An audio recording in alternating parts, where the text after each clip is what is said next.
who do injustice. March years ago, there was a Greek philosopher who said that those who do injustice are more harmed than those who receive injustice. And anybody who marched into those white neighborhoods last fall would know from the looks of the hatred and the fear on the white people's faces that they have been more harmed by the way they have treated the Negro race than the Negroes, as badly as they have been harmed, have been treated. And I think that the white race in this country needs this revolution even more than the Negro race needs it. Well, go right ahead, ma'am. Yes. My name is Mrs. Elmer Lazar, and my husband and I are 100% for the Negro. I want to state that. In fact, when people say, would you like to have a Negro live next door to you, I said he has a perfect right to. Do you have a Negro next door to you? No, not yet, but I mean, I would really not mind it. Sure. However, and I am for the Negro. I want to see him get ahead. But now, in regard to what this gentleman said, where is this Negro going to purchase his needs? Get his needs? All right, fine. All right, I want to address another remark to Mr. Meek.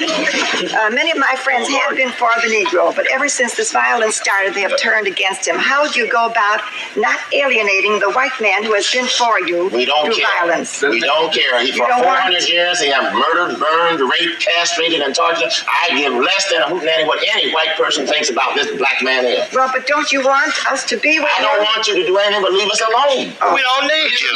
But I mean, moral support. I don't mean to do anything for you, but what can your own neighborhood with the white people? They need the morality. We don't. And stood up for the Negro, and now they say, well, now when they resort to violence, we are not resort to violence. Well, I mean, in some of these riot areas. Well, riot areas. You talk about we resort to violence when I talked to a reporter for Newsweek who told of National Guardsmen shooting down people in the back.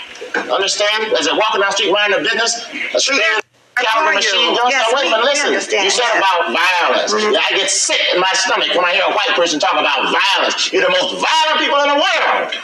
You're born on it. You live on it. You're sick with it. You're saturated with it. We have been the most peaceable, law-abiding fools the world has ever seen. Well, perhaps our media of communication is misinterpreted then. Of course it is. We don't want you to love us.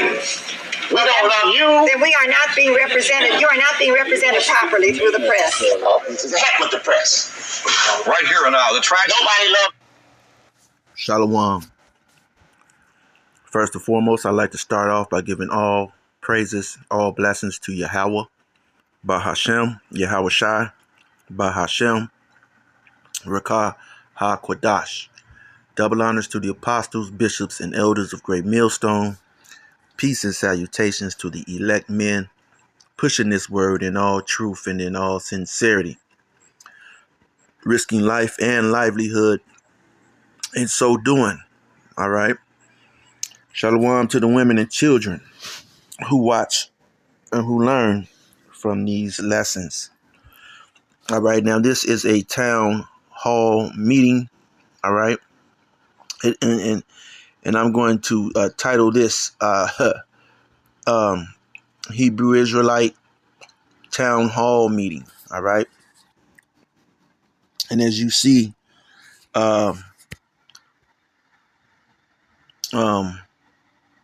you know, this town hall meeting was in 1968. All right. In 1968. And you know, in 1968, which is not too long ago, it's not that long ago when we were in the year of 1968. That was during the time of, Martin Luther King, Malcolm X, all right, Medgar Evers. All right. Not long ago. OK. But in comparison to the time that, so-called blacks were in slavery, from the time that, we were in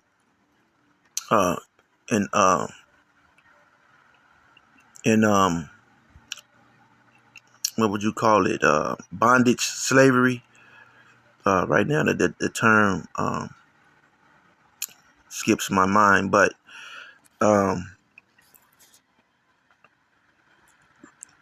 during, from the time of being in slavery, in cattle, okay, that's the word, cattle, okay, chattel or cattle slavery, all right, to 1968 was, about, a couple of 100 years, Okay?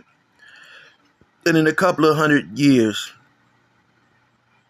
the so-called black man, all right, the Israelite man, all right, still is begging, okay, the white man to just leave us the hell alone, all right?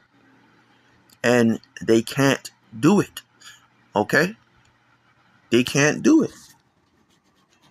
Um,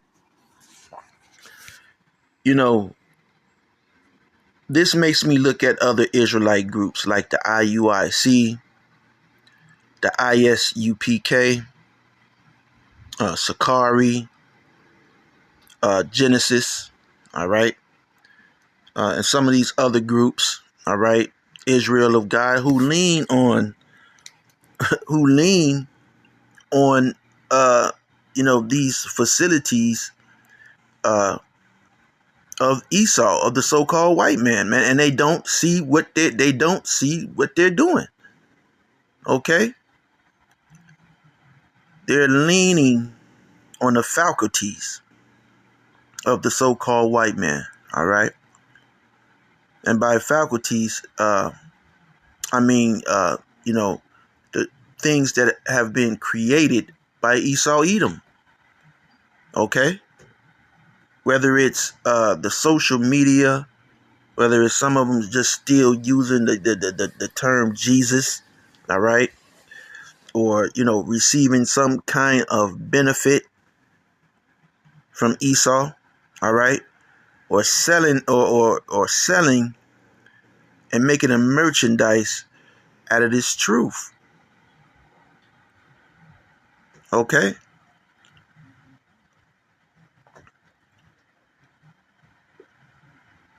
making a merchandise out of this truth by debating and all of that stuff, man. And hey, the fame is not going to be, you're going to see that you don't want that fame.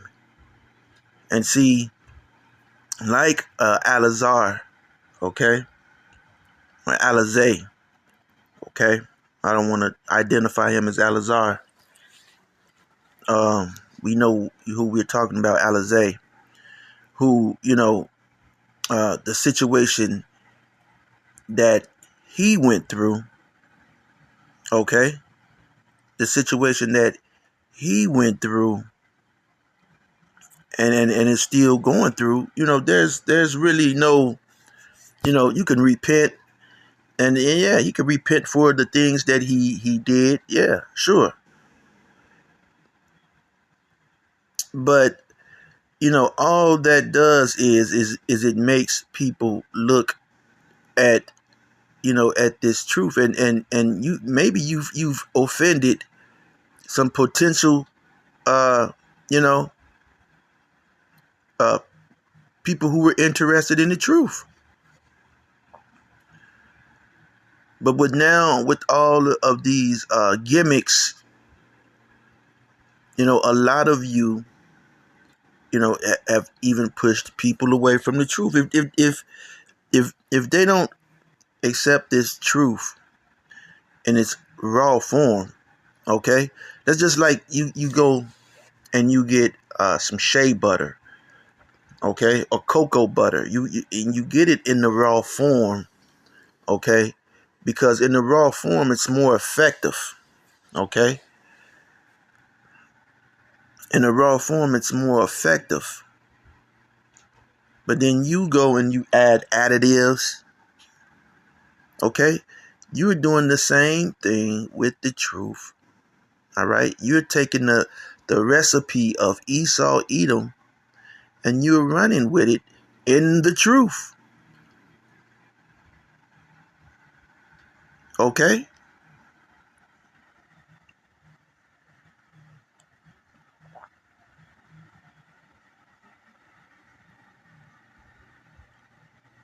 And Esau Edom, okay, this damn devil, he can't see. You guys don't understand that you don't need to do any of that, all right?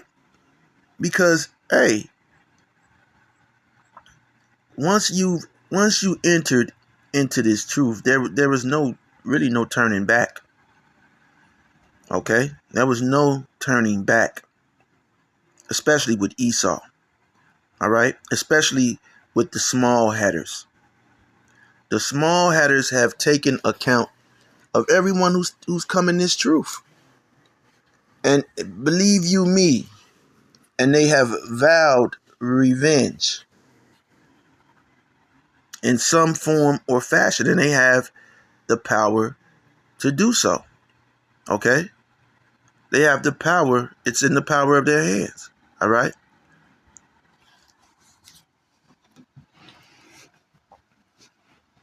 It's in the power of their hands. They're the ones, who are over these, these Joe Six-Pack Edomites. Okay?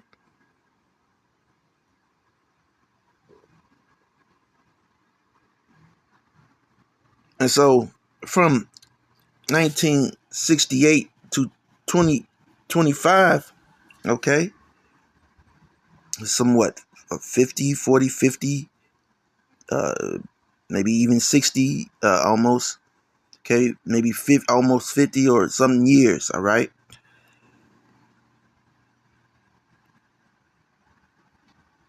And guess what? This devil has no, this devil has no,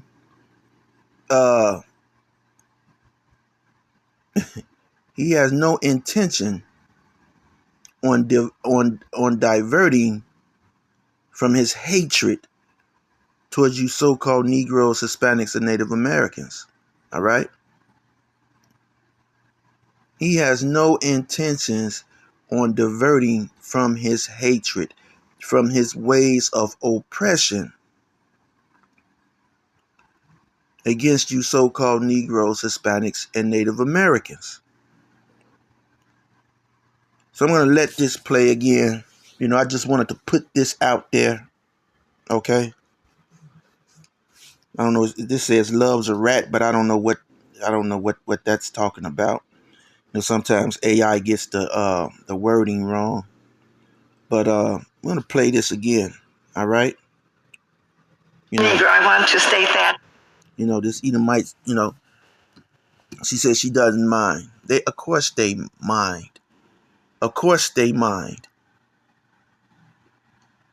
Okay.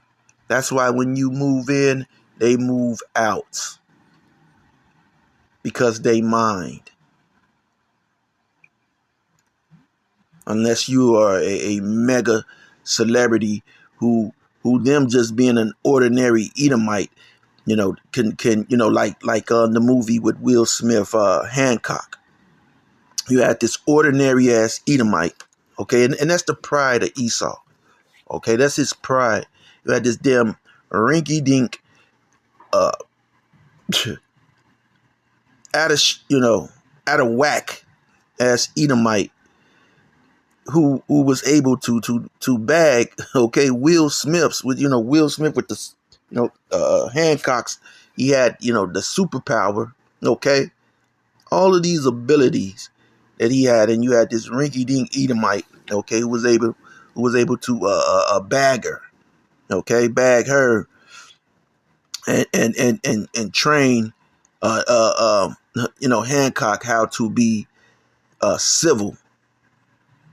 See, that's the pride of this devil. And, and then you had Hancock, just in their community. They got access to him. And that's the only time that they're going to accept you, Jakes, is when you're just, above and beyond. And then you're on their level. And that's what a lot of you Jakes, a lot of you niggas don't realize. You have to be an exceptional nigga, okay, to be on the regular level, okay, of an ordinary Edomite, man. Okay, that's their pride. Okay, that's how proud they are, man. So you just, a doctor. You think you're a doctor, living in living in an all Edomite community. You think that you've done something? No. They're ready to move when you move in. Okay? They're ready to move now. Michael Jordan, okay? Jay-Z. Oh, no. They're not going to sell that home. All right? Because they feel like they have the access and the power to just walk up and knock on your door. Hey, we're your neighbors. See, if you're not up in the sky like that, then they won't do it. They'll ignore you or just move.